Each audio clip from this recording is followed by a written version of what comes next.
मोदी के गढ़ गुजरात में बगावत हो गई है। वहीं पार्टी के दिग्गज नेताओं में टकराव अब खुलकर सड़क पर आ गया है। बीजेपी हाईकमान के हाथ से बाजी पूरी तरह से फिसलती हुई दिखाई दे रही है और अब बीजेपी विधायक के इस्तीफे की भी खबर सामने आ रही है। तो क्यों गुजरात में बीजेपी में पड़ी है फूट, देखिए इस रिपोर्ट में। गुजरात बीजेपी में बगावत हो गई है। सावली से बीजेपी विधायक केतन ईमानदार ने इस्तीफा दे दिया। लोकसभा चुनावों में बड़ोदरा सीट पर बीजेपी ने मौजूदा सांसद रंजनबेन भट्ट को टिकट दिया था और इनकी टिकट का ऐलान होते ही पार्टी की लड़ाई सड़क पर आ गई है। रंजनबेन भट्ट को अमित शाह का करीबी माना जाता है, लेकिन उनकी टिकट ने राज्य बीजेपी को मुश्किल में डाल दिया है।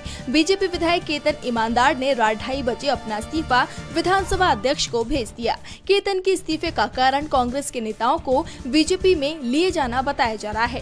बीजेपी गुजरात में कांग्रेस में तोड़फोड़ की कोशिश में जुटी हुई है। पिछले दिनों सावली के कांग्रेस के दिग्गज नेता कुलदीप राहुल जी बीजेपी में शामिल हुए थे। विधानसभा चुनाव में केतन ने राहुल जी को ही हराया था और अब राहुल जी को लोकसभा चुनाव में बड़ी जिम्मेदारी दी जा रही है। इसके बाद बीजेपी विधायक नाराज हो गए।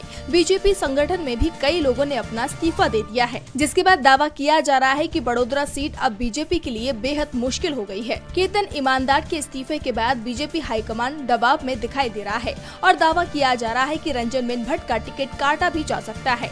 अगर ऐसा होता है तो ये गुजरात में मोदी और शाह की कमजोरी को ही उजागर करेगा, क्योंकि अब तक ये माना जाता था कि गुजरात के लिए बीजेपी हाईकमान जो फैसला कर लेता है उसका विरोध राज्य बीजेपी नहीं कर पाती है। लेकिन इस बार हालात बदले बदले दिखाई दे रहे हैं, जो इस बात का भी संकेत दे रहे हैं कि राज्य में बीजेपी का ग्राफ तेजी से गिर रहा है।